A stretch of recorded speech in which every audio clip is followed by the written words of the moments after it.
ఎలా బాధ్యత వహిస్తారు? ఆయన ఒక వ్యక్తి, మీరు ఒక వ్యక్తి. సరే అన్న డిఫరెంట్. ఓకే, ఆయన ఒక వ్యక్తిగతంగా అభిప్రాయం ఉంటే మరి ముందు నుంచి ఆలోచన ఉండి ఫస్ట్ టీఆర్ఎస్ నుంచి పోటీ చేసి ఉంటే ఈ బాధ ఉండేది కాదు. పోనీ రాజీనామా చేసి టీఆర్ఎస్ లో పార్టీలో చేరినా దానికి నేను అభ్యంతరం పెట్టుకునే దానికి. ఓకే, రాజీనామా చేసి మళ్ళీ టీఆర్ఎస్ పార్టీలో పోయి నిలబడి గెలిస్తే అభ్యంతరం లేదు.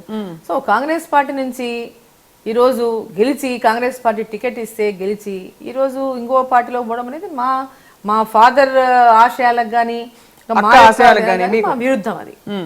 సో కానీ అదే అందుకే మొన్న కార్యకర్తలందరూ కలిసి అంటే మీ సారథ్యంలో ఒక సభ ఏదో పెట్టినట్టున్నారు మక్తల్. చాలా పెద్ద సభ జరిగింది కాంగ్రెస్ పార్టీ కార్యకర్తలంతా కూడా. వాళ్ళందరూ వచ్చి మేము అటువైపు వెళ్ళట్లేదు, మేము మీతోటే ఉంటామని చెప్తున్నట్టు. ఎస్, వాళ్ళందరూ కూడా కాంగ్రెస్ పార్టీ వాళ్ళంతా కూడా కాంగ్రెస్ తోనే ఉన్నారు. అక్కడ పోయిన వాళ్ళు ఎవరైనా ఉన్నారా ఆయన ఎంబడి అంటే పవర్ కోసమో కాంట్రాక్ట్ల కోసమో పనుల కోసం పోయేటటువంటి ఇతర పార్టీల నుంచి కాంగ్రెస్ లోకి వచ్చినటువంటి వాళ్ళు చేరిన వాళ్ళే అక్కడ ఉన్నారు తప్ప కాంగ్రెస్ పార్టీలో ఫస్ట్ నుంచి ఉన్నటువంటి క్యాడర్ అంతా కూడా కాంగ్రెస్ పార్టీతో. కానీ ఎందుకు వెళ్ళారు మీ తమ్ముడు అసలు? అంటే ఎప్పుడైనా అడిగారా మీరు అక్కగా నిలదీసి ఎందుకు వెళ్తున్నావు ఇప్పుడు, అవసరం ఏంటి అని? అంటే నాకు సమాచారం ముందు కొంత తెలిసినప్పుడు నేను పిలిచి అంటే వాళ్ళ ఇంటికి వెళ్ళి మాట్లాడాను. పిలిచి కూడా కాదు, వాళ్ళ ఇంటికి వెళ్ళి ఇద్దరు ఫ్యామిలీతో ఇద్దరు భార్యాభర్తల ముందు కూర్చొని వాళ్ళ కొడుకు ముందు కూర్చొని మాట్లాడాను. ఇట్లా సమాచారం వస్తూ ఉంది బయట, మీరు ఏదో అట్లా విధంగా అనుకుంటున్నట్టుగా నాకు వినపడతా ఉంది, ఏంటి వాస్తవం అని అడిగాను.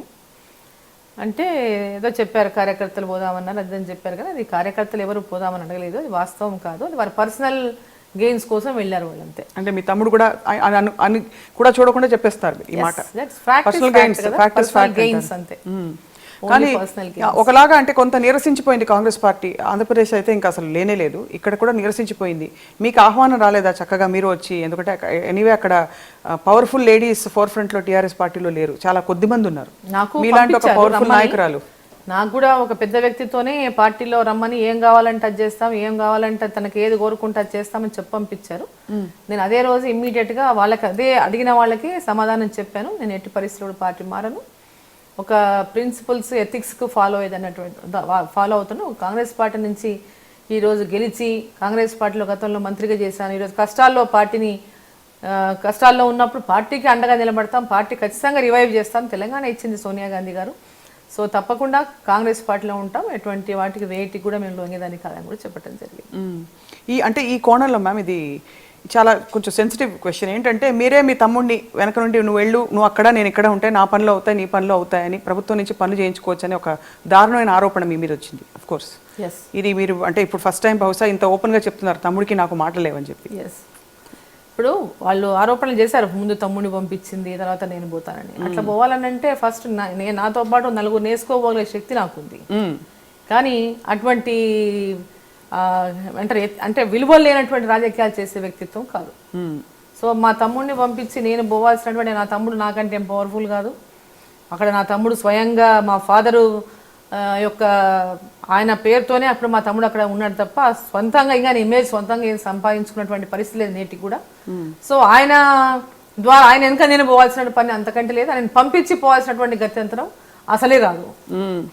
సో మొత్తానికి పార్టీకి కట్టుబడి ఉండి మీరు విలువలకి కట్టుబడి ఉండి అక్కడ మంచి అవకాశాన్ని ఒకటి మీరు వెళ్ళుంటే ఖచ్చితంగా మీకు మంచిగా ఒక సముచితమైన స్థానం ఇచ్చినా నాకు అక్కడ, ఎందుకంటే కాంగ్రెస్ పార్టీలో ఉన్నటువంటి ప్రజాస్వామ్యం అనండి, కాంగ్రెస్ పార్టీలో ఉన్నటువంటి సిద్ధాంతాలనండి, కాంగ్రెస్ పార్టీలో ఉన్నటువంటి అన్ని రకాలుగా కూడా కాంగ్రెస్ పార్టీలో మాకు ఒక ఇండివిజువాలిటీ అనేది ఉంటుంది. అక్కడ టీఆర్ఎస్ లేదంటారు. సో ఇప్పుడు అక్కడ ఏంటది ఒక దొర కింద జీతం చేసినట్టు ఉంది అక్కడ.